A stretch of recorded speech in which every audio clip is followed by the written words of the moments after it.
My name is Nicole Hooley.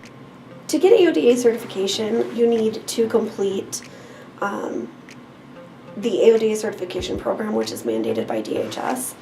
I had a bachelor's degree, so I needed 9 additional courses and then experience in the field. My bachelor's is in criminal justice.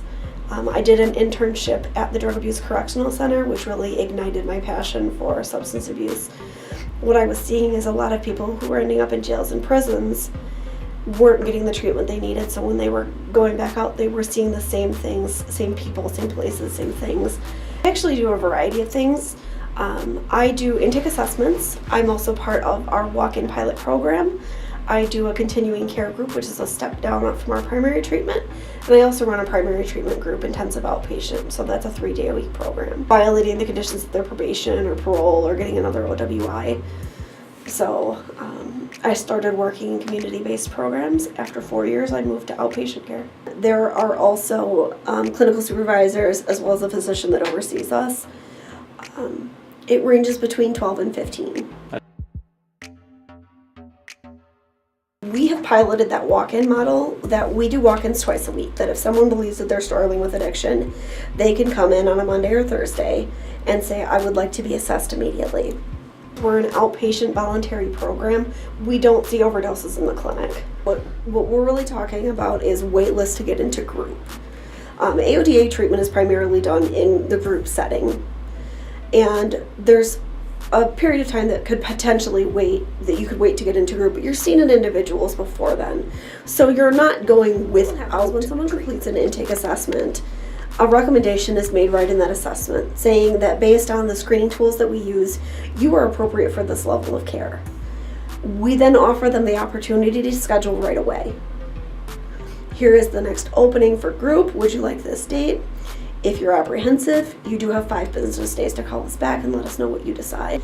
Once someone is assigned a specific level of care, so I'll use IOP as an example, intensive outpatient, the group that I run. So they'll do an initial assessment, whether it's with me or someone else. And then if they're going to go into my group, they're usually placed into my schedule. I'll usually see them every other week until they enter IOP. Once they enter IOP, they see me 3 times a week for 6 weeks. Then they also have 3 individual sessions while they're in IOP on week 1, week 3, and week 5. We're constantly working together as a team and with our supervisors to make sure that we have the correct number of groups going to make sure that patient needs are met as efficiently as possible. All of the intakes that we do in a week range anywhere from 21 to 23. Those are going to be walk-ins and scheduled IEs. The level of care is dictated by DHS. They say you will have these many number of treatment hours per week to be considered this level of care. DHS 75 is the governing force for AODA, so it outlines a lot of the policies and procedures and state statutes. So typically, the idea is AODA is short-term stabilization. Typically, we see patients anywhere from a couple of months to a year, year and a half, to legal circumstances like probation or a driver's safety plan related to an OWI.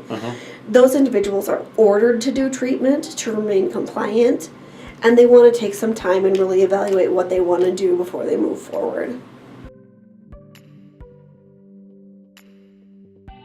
Is when you're looking at those treatment-based correctional systems, so like Drug Abuse Correctional Center, I believe there's one in Chippewa Falls, what they really focus on is what is the behavior underneath the addiction? Why are you using? What are you trying to cover up?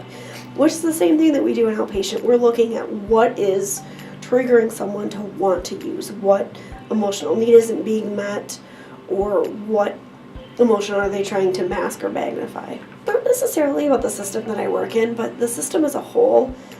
Addiction still has a tremendous stigma associated with it. It hasn't gotten the same recognition as other diseases. The AMA classifies addiction as a medical disease, but it's looked down upon rather than embraced like other diseases such as diabetes or cancer. There's 2 of the following occurring within a 12-month period. It's not hard to hit 2 of the criteria. When you're looking at it, the thing that we see hit most common is do you use it in larger amounts or over a longer period than you intended? And then the other thing is in situations where it's physically hazardous. So anytime anybody's on any other medications, they have other co-occurring disorders, right there's 2 criteria that would indicate addiction. One isolated incident, but the rest of the time they don't struggle. That maybe there was we specifically see it often with college students, that they'll get caught on campus and that they made a bad decision in that moment, but it's not something that negatively impacts their life continuously. In addition, we're looking at how it impacts your life and how it negatively impacts your life, and is there a consistent pattern of that? Oftentimes, what people will say is they give up hobbies and interests, or they have negative consequences at work. It's not legal, so there are, OWIs related to THC use, accidents at work related to THC use. And what would you like to do from here? Do you have other stressors or concerns that maybe you need a mental health evaluation? Or was it truly an isolated incident? Alcohol is one of the most commonly abused substances, and one that tends to be the most problematic because people do have the most access to it. I would say right now there's probably 3 that are the most common. So there's an even mix between THC or marijuana, methamphetamine, and then your opiates and opioids.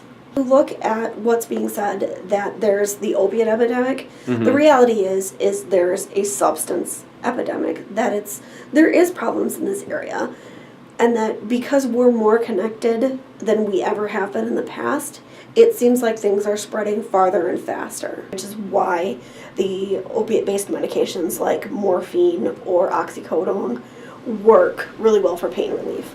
It's kind of one of those things that some people are going to have an addictive personality and others are not. There's really no way to say that one person is going to develop an addiction and others are not. There are people who have nicotine and caffeine abuse disorders as well. Hallmark of recovery, it's really looking at those different life areas and how those changes are made, and how their life goes from being negatively impacted to, are they able to sustain housing? Are they able to sustain employment? So success is going to look different for every patient, and we don't look at recovery as something that's an end goal. It's an ongoing process. When you have a disease, it's something that you have for the rest of your life, and you continue to manage the symptoms for the rest of your life. It's really about separating the patient from their disease, making them recognize that they're not bad people, that they've made bad choices. Addictions counselor is going to address addiction, and recovery is going to be different than someone who has maybe limited knowledge. So we talk about living in recovery, living in long-term recovery. We talk about, you are someone with an addiction, you are someone with a substance use disorder, not that you're an addict or alcoholic.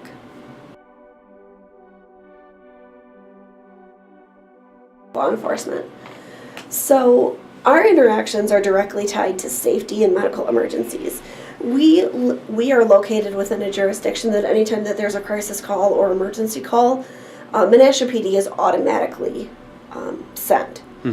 So we work with them very well. We also are part of the LEAP program, which if individuals who have been arrested in the community need access to treatment, law enforcement in the LEAP program work towards getting those individuals into treatment.